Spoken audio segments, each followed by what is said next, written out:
Hi everyone, this is Rohit Dagar और इस video में हम कुछ इंपॉर्टेंट स्ट्रेट्स को मैप करने वाले हैं। Basically we are looking at the most important straits of the world which are very important for your exam. अब मैप करने से पहले आपको ये पता होना चाहिए कि स्ट्रेट आखिर होता क्या है। A straight is a narrow strip of water जो कि दो बड़ी वाटर बॉडीज को कनेक्ट करता है। As you can see here, अगर C1 को C2 से कनेक्ट करने के लिए कोई नैरो स्ट्रिप बनती है पानी की, तो उसको हम स्ट्रेट बोलते हैं। और ये सिर्फ दो बॉडीज को कनेक्ट नहीं करता है, this also separates two large land masses. For example यहाँ पे आप लैंड 1 और लैंड 2 को देख सकते हो, इनको डिवाइड करने वाली स्ट्रिप सेम वही एक स्ट्रेट है। राइट, सो स्ट्रेट के बारे में तो आपको पता लग गया है। अब आपको यही पता होना चाहिए कि इतना इंपॉर्टेंट क्यों है कि पूरी दुनिया इसके लिए पागल है। बेसिकली स्ट्रेट सिर्फ आपके एग्जाम के लिए इंपॉर्टेंट नहीं है, स्ट्रेट पूरी दुनिया की इकोनॉमी के लिए भी इंपॉर्टेंट है।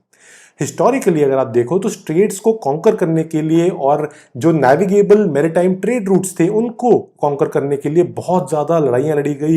यूरोपियन कंट्रीज में बहुत ज़्यादा कंपटीशन रहा, लेकिन अब ऐसा नहीं है, ज़माना चेंज हो चुका है। अब इन ट्रेड रूट्स को और इन स्ट्रेट्स को बचाने के लिए, सेफ गार्ड करने के लिए बहुत ज़्यादा मेहनत की जाती है, so that the trade interest, the economic interest of all the countries are properly safeguarded. इसके लिए कंट्रीज सॉफ्ट डिप्लोमेसी यूज करती हैं, अपनी नेवी को पेट्रोलिंग के लिए भी भेजती हैं ताकि जो ट्रेड इंटरेस्ट हैं उनके वो बचाए जा सकें। जो उनके कमर्शियल शिप्स हैं जो कि फ्रेट लेके आ रही हैं, इनको बड़ी सेफली उस पैसेज में से निकाला जा सके।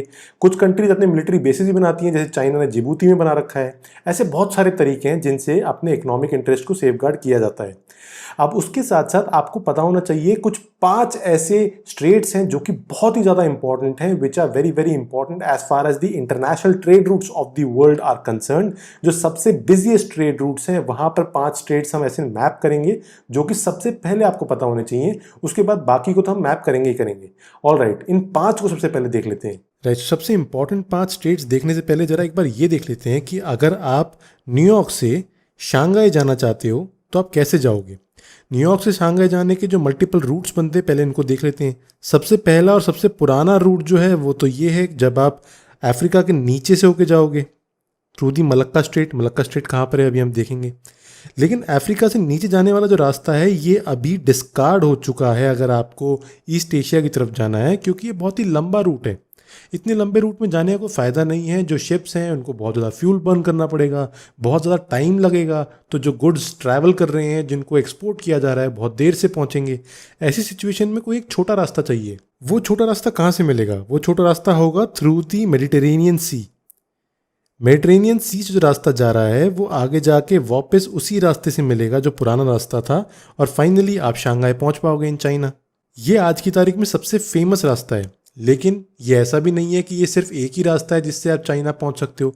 हम अलग अलग रास्ते समझने की कोशिश कर रहे हैं। Let us look at another way by which you can reach Shanghai. तीसरा रास्ता होगा आर्कटिक ओशियन की तरफ से। अगर आप कोशिश करोगे आर्कटिक ओशियन को पार करके शंघाई पहुंचने की, तो भी आप शंघाई पहुंच सकते हो। देखने में बहुत लंबा रास्ता लग रहा है, बट ये इतना लंबा है नहीं, क्योंकि अर्थ राउंड है, आप जानते हो। और आर्कटिक ओशियन के थ्रू जाने में काफ़ी छोटा रास्ता पड़ता है, और ये काफ़ी अभी फेवरेबल और काफ़ी फेमस होता जा रहा है, क्योंकि आप जानते ही हैं कि क्लाइमेट चेंज की वजह से जो आर्कटिक ओशियन है वहाँ पे बर्फ़ पिघल रही है, तो नेविगेबल रूट्स निकल के आ रहे हैं जहाँ से शिप जा सकती हैं। और ट्रेड भी काफ़ी इस रास्ते से शुरू हो चुका है, काफ़ी फ्रेट्स इस रास्ते से गुड्स लेके जा रही हैं। एक और रूट है जिससे कि आप चाइना पहुंच सकते हो from New York, which would be through the Panama canal. अगर आप पैनामा कैनाल से जाओगे तो आप वापस घूम के आ जाओगे, क्योंकि अर्थ राउंड है। And this route would also help you reach Shanghai through the Pacific Ocean. अब इन 4 रूट में से सबसे पहला हमने डिस्कार्ड कर दिया है, जो कि साउथ अफ्रीका के नीचे से जाता है। उसको हम कंसिडर नहीं करेंगे क्योंकि ये काफ़ी पुराना हो चुका है, काफ़ी लंबा था, कोई फ़ायदा नहीं है। अगर अफ्रीका के सदर्न रीजन में कोई ट्रेड करना है तो ये फेवरेबल है, क्योंकि यहाँ पर डायरेक्टली सबसे छोटा रास्ता है पहुंचने के लिए। लेकिन अगर एशियन कंट्रीज में, ईस्ट एशिया में, जापान में, ऑस्ट्रेलिया में कुछ ट्रेड से रिलेटेड गुड्स पहुंचाने हैं, तो साउथ अफ्रीका के थ्रू जाने का कोई सेंस नहीं बनता है। क्योंकि आपको एक बात समझनी पड़ेगी, कोई भी कमर्शियल शिप सिर्फ एक कंट्री के साथ ट्रेड करने के लिए कोई गुड नहीं लेके जाते हैं। ये मल्टीपल कंट्रीज में मल्टीपल पोर्ट्स पे रुकते हुए गुड्स डिलीवर करते हैं। अगर मेडिटेरेनियन सी से कोई कमर्शियल शिप जा रही है तो वो स्पेन में भी रुक सकती है, it would stop at Egypt also. वो सऊदी अरेबिया, उसके बाद इंडिया या श्रीलंका और फिर सिंगापुर होते हुए शंघाई जा सकती है। तो वो मल्टीपल कंट्रीज के बीच में ट्रेड को केटर कर सकती है। इससे जो ट्रैवलिंग की कॉस्ट है वो काफ़ी कॉस्ट इफेक्टिव है, काफ़ी कम फ्यूल लगेगा क्योंकि काफ़ी सारा ट्रेड केटर हो रहा है। शिप्स जो है वो बिल्कुल पैक्ड जाएंगी और पैक जाएंगी तो वो ज़्यादा गुड्स डिलीवर कर पाएंगी, ज़्यादा प्रॉफिटिंग होगी। इसीलिए इंटरनेशनल ट्रेड में बहुत सारे फैक्टर्स हैं जो कि डिफाइन करते हैं कि कौन सी कंट्रीज़ के बीच में ट्रेड के क्या रेट्स पॉसिबल हैं, क्या सस्ता पड़ता है, क्या महंगा है, कौन से रूट्स ज़्यादा फेवरेबल हैं, कौन से रूट सस्ते हैं, किस डायरेक्शन में करंट फ्लो कर रहा है और शिप को ट्रैवल करने में डिस्टेंस कितना है, कितना फ्यूल बर्न करना पड़ रहा है, कितने पोर्ट्स को टच कर पा रही है। इस तरीके काफ़ी रीजंस होते हैं, राइट। सो इन इम्पॉर्टेंट रूट्स पे ही हमारे सबसे इम्पॉर्टेंट स्टेट्स आते हैं। लेकिन स्टेट्स को जानने से पहले आप ये समझ लो कि कैनाल कौन सी हैं जो कि हमें देखनी है। हालांकि आप आर्ग्यू कर सकते हो कि यहाँ पर जो हम कैनाल देखेंगे वो भी स्ट्रेट जैसी ही हैं क्योंकि वो भी दो बड़ी वाटर बॉडीज को कनेक्ट कर रही हैं। For example the Panama canal, यहाँ पर आपको पैनामा कैनाल मिलेगी और दूसरी है इजिप्ट में सुएज कैनाल। अब आप बोल सकते हो कि यहाँ पर Panama canal Pacific ocean, Atlantic ocean को कवर कर रही है, इनको कनेक्ट कर रही है, तो ये स्ट्रेट क्यों नहीं है? बेसिकली स्ट्रेट एक नेचुरल वाटर बॉडी होती है, एक नेचुरल कनेक्शन होता है दो बड़ी वाटर बॉडीज के बीच में। जो कैनाल है that is an artificial man made thing. बहुत ही सिंपल लेमैन लैंग्वेज में अगर आप डिफरेंस पता करना चाहते हो तो ये है that a canal in such cases would be an artificial man made connection और स्ट्रेट जो होता है वो एक नेचुरल कनेक्शन है, राइट। तो अपने 5 इंपॉर्टेंट स्टेट्स को हम देख लेते हैं। सबसे पहला जो स्टेट हमें देखना है वो है द स्टेट ऑफ जिब्राल्टर। ये स्पेन और मोरक्को के बीच में है and this connects the Mediterranean Sea with the Atlantic Ocean. यहाँ पे मेडिटेरेनियन सी है और ये अटलांटिक ओशन है। इन सभी स्टेट्स को हम और डिटेल में भी देखेंगे जूम इन करके, लेकिन अभी के लिए इन 5 स्टेट्स को देख लो ताकि आगे की स्टेट्स के लिए एक माहौल बिल्डअप हो जाए। फिर उसके बाद दूसरी स्टेट देखो, वो यहाँ पर है, this is the bubble मंदाब straight.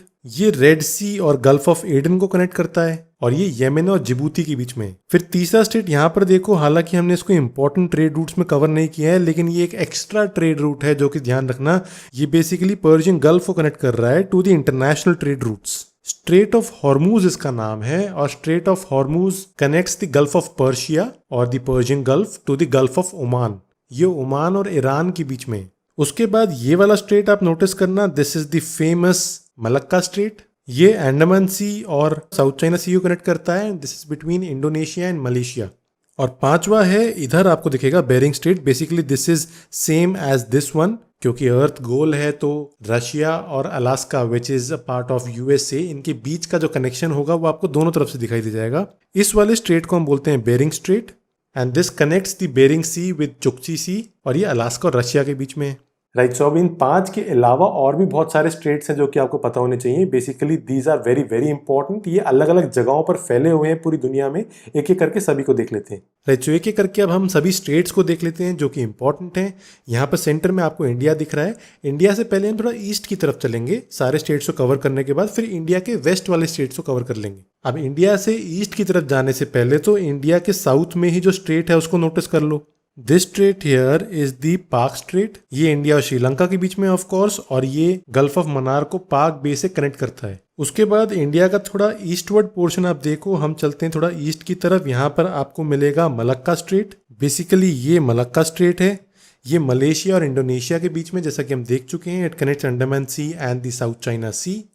फिर उसके बाद एक और स्ट्रेट आता है जो कि पास में ही है, वो जावा और सुमत्रा आइलैंड्स के बीच में है, इनसाइड इंडोनेशिया ओनली। ये स्ट्रेट आपको यहाँ पर मिलेगा, इसका नाम है सुंदा स्ट्रेट और ये जावा सी को इंडियन ओशियन से कनेक्ट करता है। उसके बाद हम थोड़ा सा और ईस्ट की तरफ चलते हैं। बेसिकली पपुआ न्यू गिनिया और ऑस्ट्रेलिया के बीच में जो आपको स्ट्रेट दिखेगा, ये वाला straight is the Torres Strait, जो कि अरफुरा सी को गल्फ ऑफ पपुआ से कनेक्ट कर रहा है। और जब ऑस्ट्रेलिया के पास हम आई गए हैं तो थोड़ा सा ऑस्ट्रेलिया के साउथ की तरफ चलते हैं। ऑस्ट्रेलिया में ही मेनलैंड ऑस्ट्रेलिया को टस्मानिया से डिवाइड करने वाला और टस्मान सी को साउथ सी से कनेक्ट करने वाला बास स्ट्रेट है। फिर ऑस्ट्रेलिया के जस्ट पास में ही न्यूजीलैंड है, न्यूजीलैंड में आ जाते हैं हम। यहाँ पर आपको 2 स्ट्रेट नोटिस करने हैं। एक न्यूजीलैंड में नॉर्थ आइलैंड को साउथ आइलैंड से डिवाइड करता है, this is known as the Cook Strait. ये टैस्मैन सी को साउथ पैसिफिक ओशियन से कनेक्ट करता है। और दूसरा साउथ आइलैंड के नीचे स्टुअर्ट आइलैंड से डिवाइड करता हुआ आपको मिल जाएगा द फॉविक स्ट्रेट। ये भी टैस्मैन सी को साउथ पैसिफिक ओशियन से कनेक्ट करता है, राइट। तो ऑस्ट्रेलिया का रीजन हमने देख लिया है। अब बारी आती है थोड़ा सा ईस्ट एशिया की तरफ चलने की। ईस्ट एशिया में नोटिस करो, इस रीजन में आपको मिलेगा द सुंगारू स्ट्रेट। ये जापान सी और पैसिफिक ओशियन को कनेक्ट करता है और जापान में होकाइडो और हॉन्शू आइलैंड्स को डिवाइड करता है। फिर उसके बाद थोड़ा सा नीचे आ जाते हैं, यहाँ पर नोटिस करो ये वाला जो स्ट्रेट है इसका नाम है फॉर्मोसा स्ट्रेट। ये चाइना को ताइवान से डिवाइड करता है और साउथ चाइना सी को ईस्ट चाइना सी से कनेक्ट करता है। राइट, तो इसके बाद हम आते हैं मिडिल ईस्ट की तरफ। अब हम इंडिया के वेस्ट वाले स्टेट्स देखेंगे। मिडिल ईस्ट में सबसे पहले जो हम ऑलरेडी डिस्कस कर चुके हैं, स्ट्रेट ऑफ हॉर्मूज। ये है स्ट्रेट ऑफ हॉर्मूज। ये पर्शियन गल्फ को गल्फ ऑफ ओमान से कनेक्ट करता है। ध्यान रखना कि gulf of Hormuz oil exports के लिए, ऑयल के ट्रेड के लिए बहुत ही इंपॉर्टेंट है। उसके बाद हम आते हैं बबल मंदाब पर। ये वाला जो स्ट्रेट है इसका नाम है बबल मंदाब। ये रेड सी और गल्फ ऑफ एडन कनेक्ट करता है, यमन और जिबूती के बीच में है। ऑलरेडी हम डिस्कस कर चुके हैं, इससे आगे बढ़ते हैं। अब जरा टर्की का एरिया देख लेते हैं। ये भी काफी ज्यादा न्यूज में रहता है और ये काफी इंपॉर्टेंट भी है। सबसे पहले इस वाले स्ट्रेट को नोटिस करो, ये है कर्च स्ट्रेट जो कि क्रीमिया और मेनलैंड रशिया के बीच में है। This connects the Black Sea with the Sea of Azov. उसके बाद यहाँ पर आपको मिलेगा दी बॉस्फोरस स्ट्रेट, जहाँ पे इस्तांबुल सिटी भी आपको देखने को मिलेगी। ये सी ऑफ मरमरा को ब्लैक सी से कनेक्ट करता है। फिर उसके आगे आपको यहाँ पर एक और स्ट्रेट मिलेगा जो कि डार्डेनलिस स्ट्रेट है। ये सी ऑफ मरमरा को एगन सी से कनेक्ट करता है। इन तीनों स्टेट्स को अच्छे से याद रखना, इनकी सीक्वेंस भी याद रखना कि सबसे अंदर जो सी ऑफ अजोव है इससे बाहर निकलते हुए हम आएंगे जब सी ऑफ एगन तक, तो किस सीक्वेंस में कौन सा स्ट्रेट आता है। उसके बाद हम चलते हैं मेडिटेरेनियन रीजन में। यहाँ पर भी कुछ इंपॉर्टेंट स्टेट्स हैं। सबसे पहले देखो इस रीजन को, यहाँ पर आपको मिलेगा दी ओट्रांटो स्ट्रेट। ये इटली को अल्बेनिया से डिवाइड करता है और एड्रियाटिक सी को आयनियन सी से कनेक्ट करता है। फिर यहाँ पर एक और स्ट्रेट नोटिस करो, ये है स्ट्रेट ऑफ मेसिना। ये इटली को सिसिली से डिवाइड करता है और इसके दोनों तरफ मेडिटेरेनियन सी है, तो कनेक्ट करने की बात कह नहीं सकते कि कौन से दो सी कनेक्ट हो रहे हैं, दोनों तरफ मेडिटेरेनियन सी है।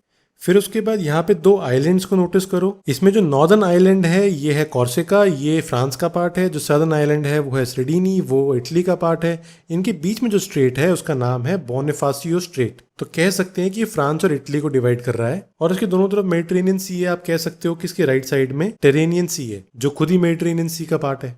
अब इसके बाद हम चलते हैं एक बार अमेरिका वाले रीजन में। नॉर्थ अमेरिका का जो रीजन है यहाँ पर हमें कुछ स्ट्रेट्स नोटिस करने हैं। सबसे पहले इस स्ट्रेट को नोटिस करो, ये है Yucatan strait. This connects the gulf of Mexico with Caribbean sea और ये डिवाइड करता है मैक्सिको और क्यूबा के मेनलैंड को। उसके बाद ये वाला स्ट्रेट नोटिस करो, ये फ्लोरिडा स्ट्रेट है। ये कनेक्ट करता है फिर से Gulf of Mexico to the Atlantic Ocean और ये यूएसए और क्यूबा को डिवाइड करता है। एक बार हम साउथ अमेरिका में एक स्ट्रेट है जिसको नोटिस कर लेते हैं। ये काफी इंपॉर्टेंट भी है, काफी ज्यादा इंटरेस्टिंग भी है पुराने ट्रेड रूट्स के पॉइंट ऑफ व्यू से, जब पैनामा कैनाल नहीं होती थी। ये स्ट्रेट काफी घूम फिर के जाता है। ये है मैगेलन स्ट्रेट जो कि चिली में है। ये साउथ पैसिफिक ओशन को साउथ अटलांटिक ओशन से कनेक्ट करता है और किसी कंट्री को डिवाइड नहीं करता है। बेसिकली चिली में ही दो रीजन्स को डिवाइड कर देता है। अब साउथ अमेरिका से सीधा नॉर्थ अमेरिका में बिल्कुल ऊपर आ जाओ, कनाडा के पास में। यहाँ पर ऑब्जर्व करो इस स्ट्रेट को जिसका नाम है दी हडसन स्ट्रेट, जो कि हडसन बे को अटलांटिक ओशन से कनेक्ट करता है। बेसिकली आप कह सकते हो कि हडसन बे को लैब्राडोर सी से कनेक्ट करता है। ये कनाडा का पार्ट है। उसके बाद एक और स्ट्रेट नोटिस करो, यहीं पास में बैफिन बे को लैब्राडोर सी से कनेक्ट करने वाला डेविस स्ट्रेट। ये ग्रीनलैंड को कनाडा से डिवाइड करता है। और फाइनली यहाँ पे नोटिस करो, this is the Denmark Strait जो कि आइसलैंड को ग्रीनलैंड से डिवाइड करता है and this connects the North Atlantic Ocean to the Arctic Ocean. Right, so I hope कि आपने सभी स्ट्रेट को नोट कर लिया होगा, आपको इनकी लोकेशन समझ में आ गई होगी। ये बहुत ही इंपॉर्टेंट है, इनको याद रखना। एक और स्ट्रेट मैं आपको बता देता हूँ which is the busiest straight of the world. This is the straight of डॉवर। आप कमेंट सेक्शन में लिखो कि ये स्ट्रेट कहाँ पर है। मैं आपको एक हिंट दे देता हूँ कि this connects the English channel with the north sea और ये यूरोप के पास में है। आप ये बताओ कि ये किन दो कंट्रीज के बीच में है। Right, so I hope that you enjoyed watching the video. अगर वीडियो पसंद आया तो प्लीज इसको लाइक करो। अगर आप नए हो चैनल पे तो प्लीज सब्सक्राइब करो और बेल आइकन को भी प्रेस कर देना ताकि जो लेटेस्ट वीडियोज हैं वो आपको सबसे पहले मिल पाए। You can also follow me on Instagram ताकि आप मुझसे पर्सनली कनेक्ट कर पाओ। You can discuss with me about your strategy. आपको कुछ टिप्स चाहिए हो आप मुझे डायरेक्टली मैसेज कर सकते हो। सभी लिंक्स चाहे वो हमारी ऐप का हो, चाहे टेलीग्राम का हो, चाहे इंस्टाग्राम का हो, ये सभी आपको डिस्क्रिप्शन में मिल जाएंगे। Do check them out. All right, see you in the next video. Thank you.